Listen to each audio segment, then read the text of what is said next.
Well, does MAGA hate Fox News? President Trump seems to think so. President Trump blasted Fox News on Thursday over their immigration poll, writing on Truth Social in part, "The crooked Fox News polls got the election wrong. I won by much more than they said I would and have been biased against me for years. They're always wrong and negative. It's why MAGA hates Fox News, even though their anchors are great." Trump further added, "Now, a new Fox News poll comes out this morning giving me a little more than 50% at the border, and yet the border is miraculously perfect. Nobody was able to come in last month. I hate fake pollsters, one of the worst, but Fox will never change their discredited pollster." According to Customs and Border Protection, 0 illegal immigrants were released into the United States in May 2025. Same time last year, 62,000 such people were released along the southwest border. Here's Press Secretary Caroline Leavitt on Trump's mass deportation operation. Let's take a look here. President Trump has directed all of our ICE officers to do everything in their power to carry out the single largest mass deportation operation in history. Illegal criminals who are hiding in America's largest so-called sanctuary cities will be increasingly targeted for removal. Meanwhile, the Department of Homeland Security has issued new guidelines asking members of Congress to provide 72 hours notice before visiting ICE detention centers. Well, this story is not going anywhere. You were about to jump in. Go ahead. Oh, it's a little bit of friendly fire. Look, I think it's no secret that Trump has had a little bit of a consternation with Fox since the Arizona election call in the 2020 election. That's been ongoing, and every time one of these polls comes out that he doesn't care for the results, he attacks them. But I have no problem with this on either side. I think the fact that Trump attacks Fox should maybe dispel some of the notion that they're totally in the tank for him. And then going the other direction, Fox has stood up for their pollsters. They stood up for their reporters on numerous occasions when Trump has attacked them. So this is pretty consistent with how he treats the rest of the media. So I don't find it all that interesting. I mean, obviously Fox is conservative, so it's different than when he attacks Washington Post or New York Times. But at the same time, it's sort of his posture towards anyone in the media who writes anything critical.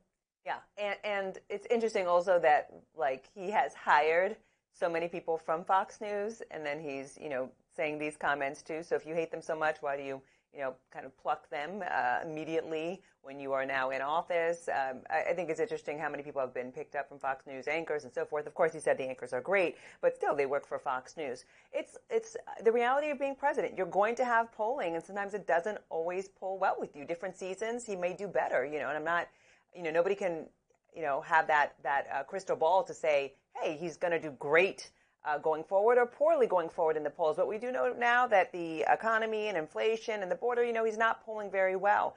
And, a lot of folks who did vote for him in the Latino community, even now, those who are here lawfully are seeing what's happening to their community and are very concerned. A lot of fear, trauma, a lot of shock. Should I send my kids to school? Will so-and-so be picked up? And some of them, again, are here legally, and they still have that fear and trauma going through the community. Not to mention that many industries in America do actually rely on the immigrant workforce, jobs that many Americans and even Trump supporters have polled percentage-wise in saying that's true. There's many who do not want the jobs that undocumented immigrants have here.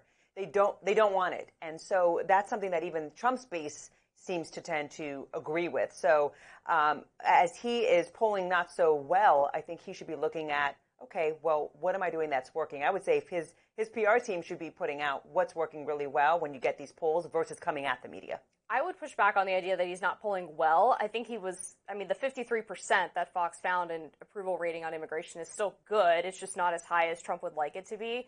There's been similar results from a CBS News poll that had him at 54% approval on the border. Politico had him plus 16 on immigration. And on your point about legal immigrants, there's actually been a massive shift towards Republicans, specifically on the issue of immigration. CNN went over these numbers with Harry Enton, their chief data analyst, and he found a 40-point shift to the right among immigrant voters. Legal immigrants view illegal aliens more unfavorably today by a swing of 30 points since 2020. So they're actually seemingly very much in favor of Trump's immigration plan, and I imagine it's because they feel cheated if they see illegal immigrants coming in and getting the same equal treatment that they got when they went through the long, arduous process of getting legal status in the United States. And I also think it's a a false assumption that Americans don't want the jobs. Americans don't want the jobs at certain wages. And one of the problems with illegal immigration from a financial or economic perspective is that they're often working under the table and for very low wages compared to the average American worker. And even in farm work, which is one of the places that Trump recently said he was going to scale back his deportation plans, but then reversed on that decision, the majority of that occupation is actually American citizens, and only a small portion of it is made up of by illegal immigrants. So I think it's just rested on this premise that corporations, big ag, are allowed to use what are effectively slave wages, illegal immigrant labor, and not have to pay American workers what they're worth. So sure, they won't take the job at $10 an hour, but maybe they would take it at 15 or 20. It's possible, but I will push back on, there are industries like construction. A significant portion are, and I'm not advocating for illegal immigration, let me say that, but there is a way where they do rely on immigrant labor in industries like construction. And we do see that when some of these mass deportations and all this media talk about what's happening within these communities, that we do see them not show up to work. It hurts businesses. It slows timelines. Again, even those who are here legally. Those who are going after jobs, I think that you're saying, like, many Americans may want those jobs.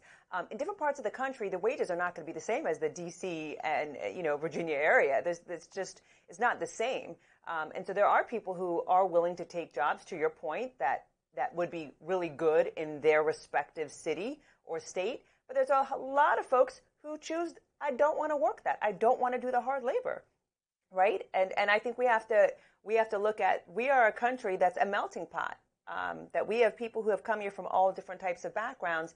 And the way we treat people, I think, is where most people have an issue with illegal immigration. It's the way we treat illegal immigrants. It's the way we treat folks versus what we see other countries doing. America has always had strong values as to the way and the processes. We have been welcoming overall. That's not to say that you invite every single person who wants to come here and that, they don't have to go through a process.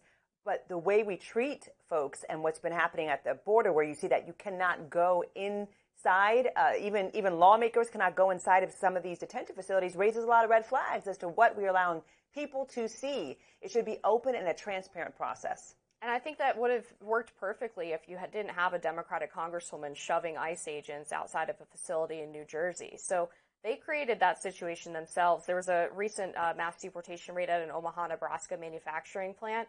And amazingly, the article about it was talking about how the owners were so worried about what they were going to do after losing all of these laborers. And the next day, the entire waiting room was filled up with people there looking to take the jobs. We also often don't talk about in the economy the labor force participation rate. Since 2014, it's been at about 62%, declined obviously following the 2008 recession. But prior to that, for decades, if not 50, 60 years, the labor participation rate was between 67% and 80%, even higher for young men. Young men are actually the people who have left the workforce at the highest rates. I do think if we had good paying jobs in these manual labor sectors or in manufacturing, that we would get those people back to work. About 4% of the American workforce population is illegal immigrant labor. If we went from that 62% labor force participation rate back up to the standard 66, 67 that we saw from the 90s to 2014, you would easily fill that gap. Yeah, there also wasn't AI and a ton of social media and technology then too. So I think a lot of things have shifted. But we have more on that story, of course, coming in the future weeks. Meanwhile, DNC Chair Ken Martin's tenure is on the fritz. More on this story coming up.